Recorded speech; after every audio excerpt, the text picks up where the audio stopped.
Kamto déniche un nouvel homme fort pour son parti, et Toudi a du souci à se faire. Le président du Mouvement pour la Réconciliation Nationale MRC Maurice Kamto est depuis quelque temps en mode opération de séduction. C'est tout à son honneur, surtout que l'élection présidentielle de 2025 approche à grands pas. Claude Villefry et Ekanga, qui l'un des collaborateurs fidèles de l'opposant, dévoile le nouvel homme pêché par le parti. Monsieur le Président, voici un nouveau militant, le pêcheur d'hommes. Aujourd'hui nous sommes dimanche et contrairement à moi, beaucoup d'entre vous étaient à l'église ce matin. Peut-être le prêtre vous a-t-il rappelé ces mots que Jésus a prononcés le jour où il a rencontré André et son frère Simon, le fameux disciple qu'il surnommera plus tard Képha, c'est-à-dire la pierre.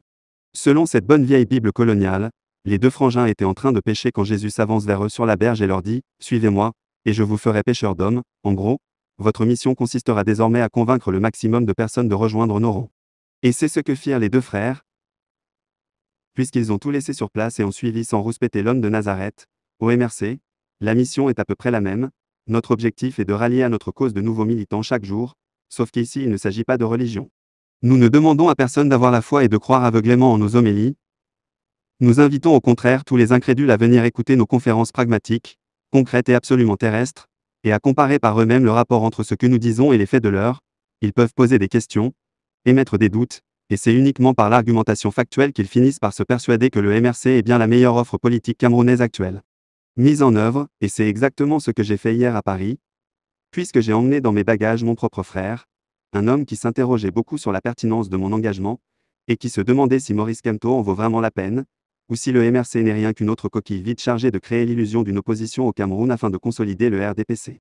Après avoir écouté notre président pendant plus de 2 heures, et après avoir émis quelques réserves subsidiaires pour s'assurer qu'il avait bien compris ce qu'il avait entendu, il est allé de lui-même acheter l'urgence de la pensée, puis nous sommes allés retrouver l'auteur en personne, afin d'obtenir sa dédicace. C'est sur ces entrefaites que j'ai dit au président, « Monsieur, voici un nouveau militant que je nous ai ramené, et qui s'est volontairement laissé convaincre par le MRC, grâce à la justesse de votre exposé et la rigueur des réponses, la suite appartient à l'histoire, vous pouvez vous-même constater le sourire et la satisfaction du boss sur cette image. » Et le président de lui dire, « Écoutez mon conseiller pour de plus amples informations quant à la façon dont vous souhaitez vous impliquer, selon vos aptitudes et votre vision de la politique, par conséquent, j'en profite donc ici pour partager avec vous ce que j'entends par implication politique. L'implication, la vraie, englobe tout ce que le RDPC ne fait pas, car nous au MRC, nous aimons l'intelligence authentique, pas celle basée sur les diplômes, et nous trouvons que la bêtise sociale est illégale.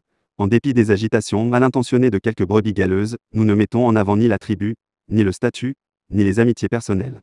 Le MRC est un parti d'idées, et c'est uniquement sur les idées que nous puisons notre plaisir. C'est pour cette raison que, pendant que d'autres organisent des réunions villageoises sur le thème de la réforme foncière pour ordonner à leurs compatriotes de rentrer chez eux, nous on organise des conférences de haut calibre sur le thème de l'interconnexion entre les diasporas africaines et leur continent à racines. Car comme je le disais hier, l'heure n'est pas aux scissions et au morcellement, mais aux grands ensembles. Le monde du 6 siècle ne tolère pas les structures naines. C'est parce que l'Ukraine est matériellement petite face à la Russie qu'elle a perdu aujourd'hui un tiers de son territoire au profit de son encombrante voisine. Et dans le même temps, c'est parce que l'Ukraine a été soutenue par les grands ensembles États-Unis et Union européenne qu'elle résiste tant bien que mal à une guerre qu'elle aurait perdue en 3 jours comme annoncé en février 2022 par Vladimir Poutine, si elle ne bénéficiait pas de cet apport international massif. Ceci vous permet de comprendre le fossé énorme qui sépare un groupe de penseurs qui se projettent et anticipent les défis futurs MRC, à un groupe d'amuseurs publics RDPC et associés qui ont remplacé leur rationalité par des déliriums ethno-odontoliques. On en vient même à se demander s'il est possible d'être à la fois en bonne santé mentale et d'être biégiste. C'est comme être à la fois stérile et fertile, c'est impossible. On appelle cela un oxymore.